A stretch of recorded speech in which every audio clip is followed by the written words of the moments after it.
Hello everyone, my name is Kushal Hingade and today we will discuss about the one gene, one enzyme hypothesis. So before going to study this hypothesis, first of all we should know the basic terminology of the gene. The hereditary nature of every living organism is defined as its genome, which contains a long sequence of nucleic acid that delivers the information required to construct the organism. The genome has complete set of hereditary information or any organism. Physically, the genome may be divided into a number of different nucleic acid molecules. The functional part is known as genes.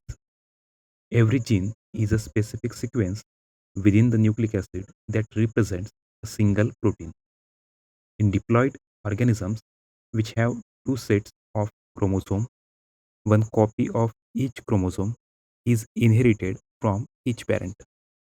Each chromosome consists of a linear array of genes. Each gene resides at a particular location on the chromosome.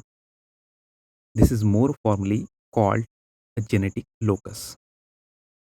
In 1942, George Biddle and Edward Topham directed the beginnings of biochemical genetics, a branch of genetics that combines genetics and biochemistry to explain the nature of metabolic pathways. Results of their studies involving the haploid fungus Neurospora crassa, that is orange bread mold, showed a direct relationship between genes and enzymes and directed to the one gene one enzyme hypothesis. It is a landmark in the history of genetics. The latter received a Nobel Prize for their study, which marks the beginning of molecular biology. Biddle and Totem used the bread mold Neurospora to study the biochemical result of mutations. Neurospora is a good model organism because it is easy to cultivate in laboratory and because the main vegetative part of the fungus is haploid. The haploid state allows the effects of recessive mutations to be easily observed. Wild type Neurospora grows on minimal medium, which has only inorganic salts, nitrogen, a carbon source such as sucrose, and the vitamin biotin. The fungus can synthesize all the biological molecules that it needs from these basic compounds. However, mutations may arise that disturb fungal growth by destroying the fungus ability to synthesize one or more essential biological molecules. These nutritionally deficient mutants, termed auxotropes, will not grow on minimal medium, but they can grow on medium that contains the substance that they are no longer able to synthesize.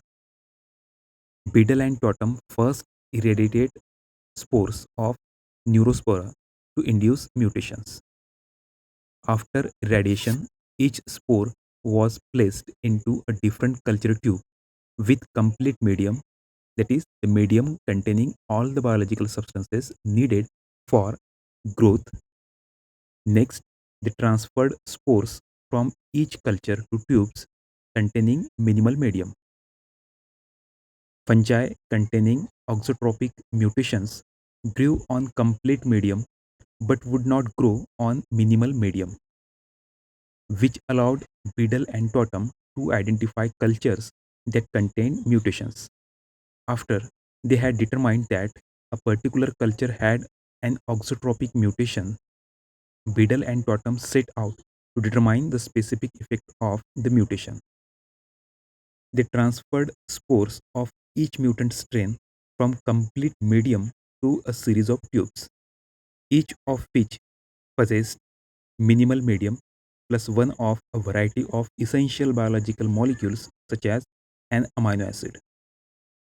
If the spores in a tube grew, Biddle and Totem were able to identify the added substance as the biological molecule whose synthesis had been affected by the mutation. For example, an auxotrophic mutant that would grow only on minimal medium, to which arginine that had been added must have possessed a mutation that disturbed the synthesis of arginine. Using mutations and this type of reasoning, Biddle and Totem were able to identify genes that control several biosynthetic pathways in neurospora. They established that each step in a pathway is controlled by a different enzyme. The result of genetic process and mapping studies demonstrated that mutation affecting any one step in a pathway always map to the same chromosomal location. Biddle and Totem reasoned that mutations affecting a particular biochemical step occurred at a single locus that encoded a particular enzyme. This idea became known as one gene, one enzyme hypothesis. Genes function by encoding enzymes, and each gene encodes a separate enzyme.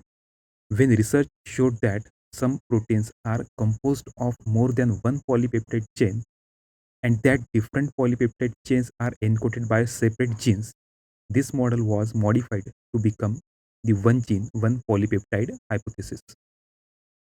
It soon became clear that a gene encodes the physical structure of a protein, which in turn dictates its function.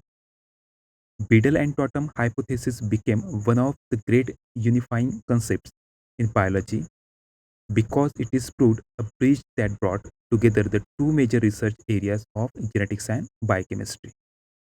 So it was all about the one gene, one enzyme hypothesis. I hope that everybody enjoyed this video. Thank you so much.